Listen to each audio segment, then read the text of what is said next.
Well, well, well, 3 O's in the ground. The long-awaited Artesian Well updated video is here.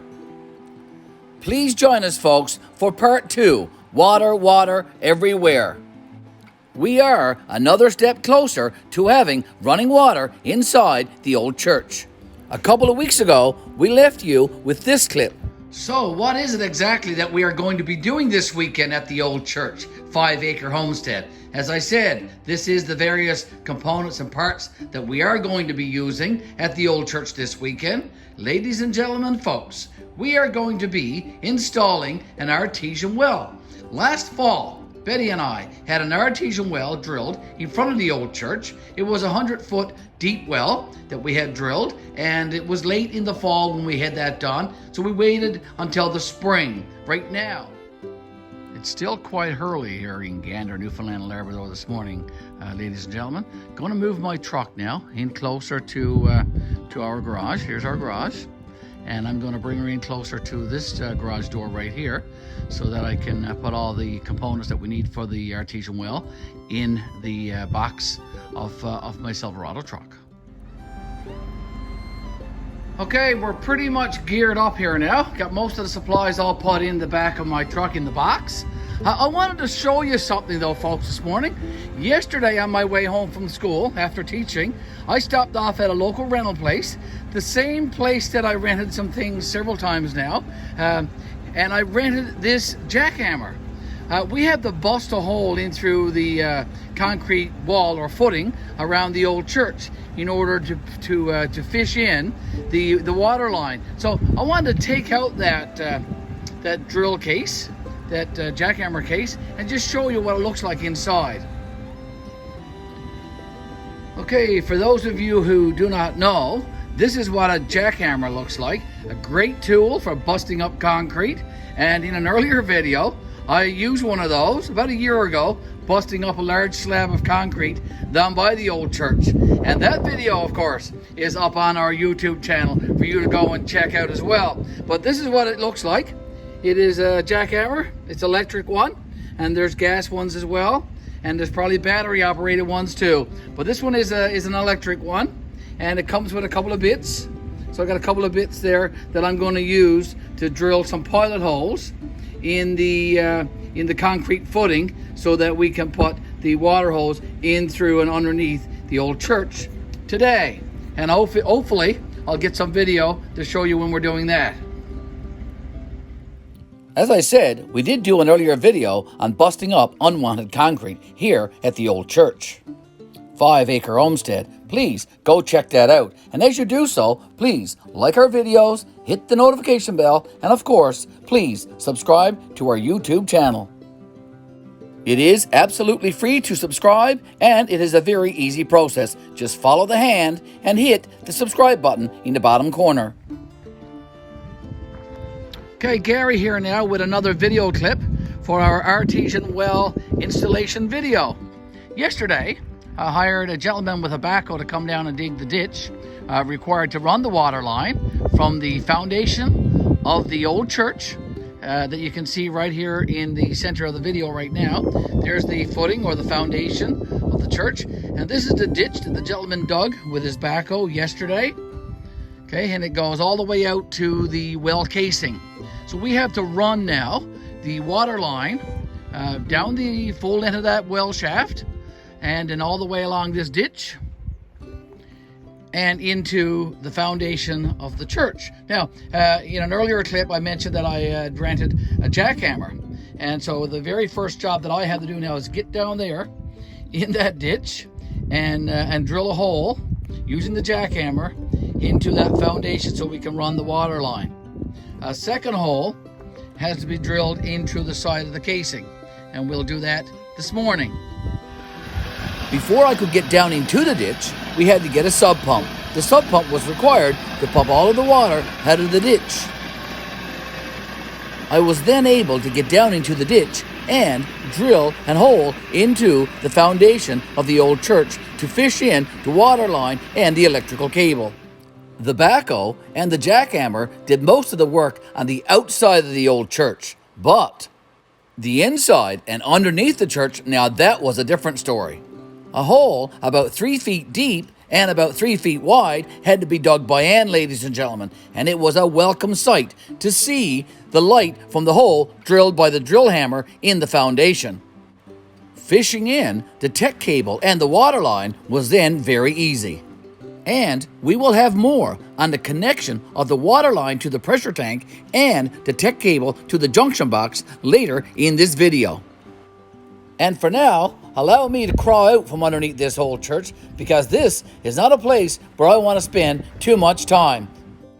And now it's back at the well casing and shaft and installing the pitless adapter. And folks, here's a close-up of what a pitless adapter actually does look like.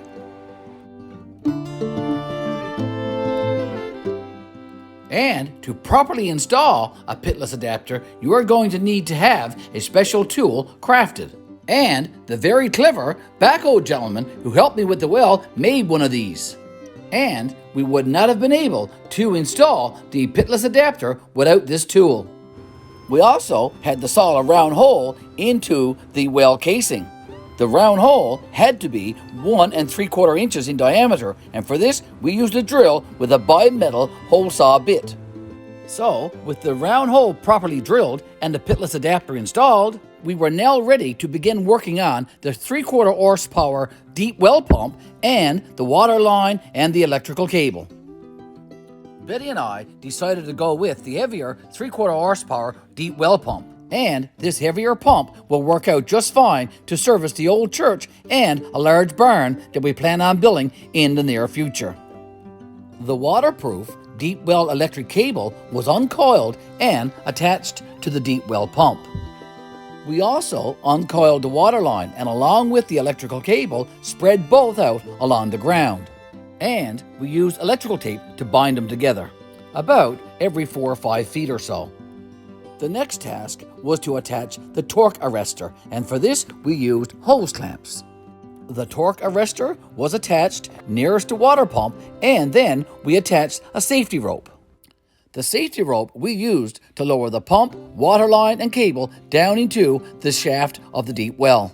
The remaining water line, the water line that went from the pitless adapter all the way along the ditch into the foundation of the Ole Church, we had to attach 3-foot lengths of foam insulation, and we kept this on with zip ties. And then we began the process of covering up the water line. The ditch was about 4 feet deep, and we threw in a few shovels full of dirt just to keep the water line down in place. We then got the backhoe to add about 2 feet of dirt on top of the water line. And then the electrical tech cable was added along the ditch, and that too was covered. And the backhoe operator, with his backhoe, did a great job filling in the ditch. And then, to protect the well casing that was above ground, we put in place a 4-foot length of heavy-duty corrugated plastic culvert, 3 feet in diameter. And we filled this about halfway with gravel, with the remainder to be filled with insulation. And then a stainless steel or galvanized steel cone-shaped cover will be attached. But for now, I have a square piece of plywood with a heavy stone used as a temporary cover. And now, let's talk about what's next. You will have to stay tuned for Part 3, and here is, ladies and gentlemen, a sneak peek into water everywhere. Well, good morning, folks, and welcome back to our channel. Garry Betty Leet, the Ole Church, 5 Acre Homestead. Well, we are getting ready to hook up water to the Ole Church today. It is May the 22nd today. It is the long May 24 weekend here in Newfoundland and Labrador, and we are spending it hooking up water from our artesian well to the Ole Church. And hopefully we'll get that accomplished today. Now, I do have to take a break at some point today because my grandson James is going to be with me, and he wants to go treasure hunting. And here's our brand new metal detector. And we are going to go out hunting at some point today or this long weekend, and hopefully find some treasure on this Ole Church property. And finding treasure, ladies and gentlemen, folks, James and I, we most certainly did. And you will have to go check that out. We posted a video yesterday on our YouTube channel.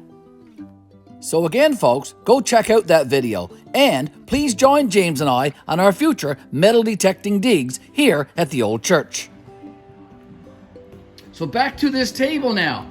What I have laid out here is all of the supplies that we have remaining for the artesian well. Last week we hooked up the water lines and the electrical lines from the pump, which we put right down into the bottom of the well, into the building, but we haven't hooked it up to electrical yet into the panel box. We're going to be doing that today. We're also going to be hooking up the pressure tank and hooking up a couple of appliances to some running water, and hopefully that'll work. And throughout today, I'll try to take some time to take a few short videos that I can edit together to create part 3, Water Everywhere, where we finally get water here at the Ole Church. Thanks for watching, folks. Please join us again, and please subscribe to our YouTube channel. Garry, Betty, the Ole Church, 5 Acre Homestead.